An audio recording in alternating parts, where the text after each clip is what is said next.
वो कर दिखाया जो नामुमकिन सा लगता था। 44 महीने में टीम मोदी की रणनीति ने दीदी राज को खत्म कर बंगाल में भगवा लहरा दिया। 200 सीटें जीतकर बंगाल में बीजेपी ने ममता के अभेद माने जा रहे किले को ध्वस्त कर दिया। लेकिन इसके पीछे बीजेपी के वो कौन शिल्पकार हैं जिन्होंने नामुमकिन को मुमकिन कर दिखाया है।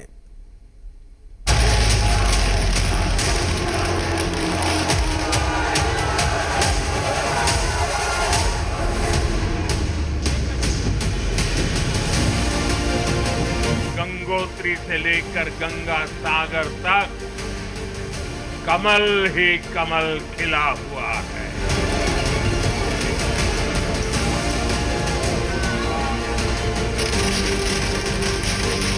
बंगाल के भाग्य में आज से एक नया अध्याय जुड़ गया।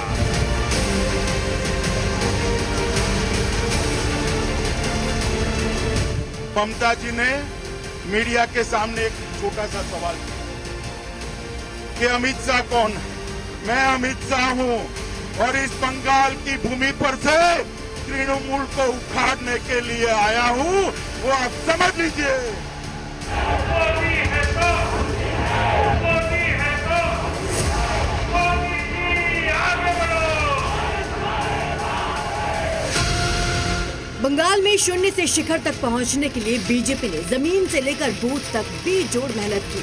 इसमें बीजेपी के कुछ नेता कैमरे के सामने दिखे, लेकिन बड़ी संख्या में ऐसे नेता भी थे जो पर्दे के पीछे पूरी निष्ठा के साथ काम कर रहे थे।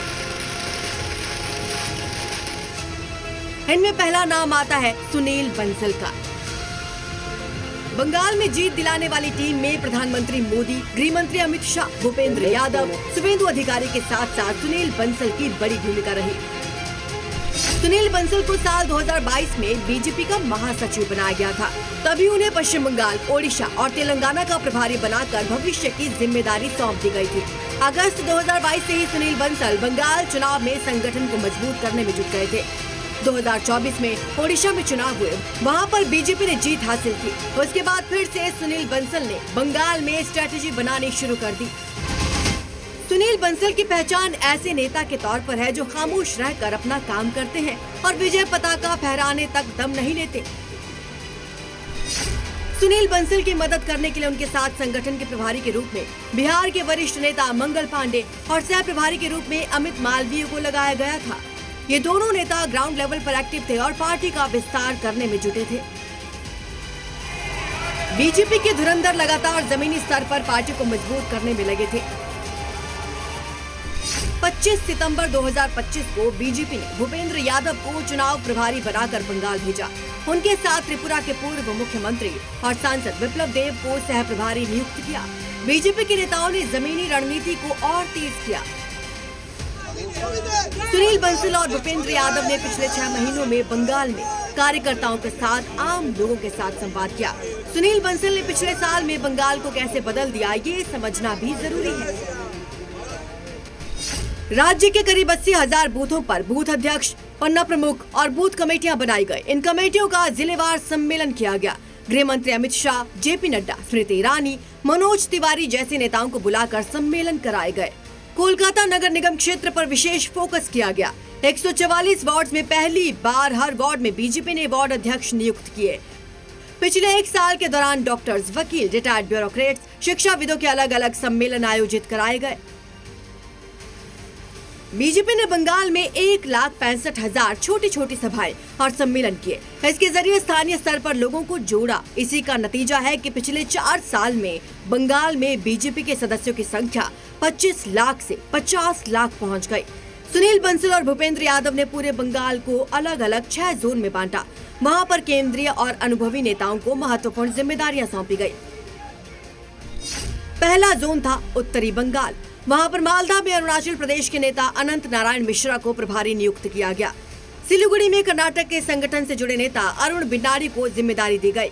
इसके अलावा स्थानीय नेता निशित प्रमाणिक को भी लगाया गया।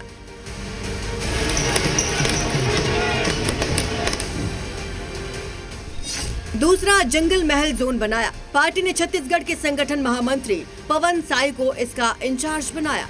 उनकी मदद के लिए उत्तराखंड के कैबिनेट मंत्री धन सिंह रावत को लगाया गया।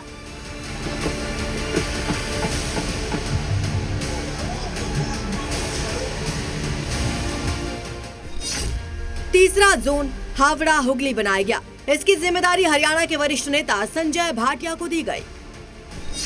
चौथे जोन में कोलकाता मेट्रोपॉलिटन और दक्षिण 24 परगना का इलाका था। यहाँ पर बीजेपी ने हिमाचल के संगठन महामंत्री एम सिद्धार्थन को तैनात किया।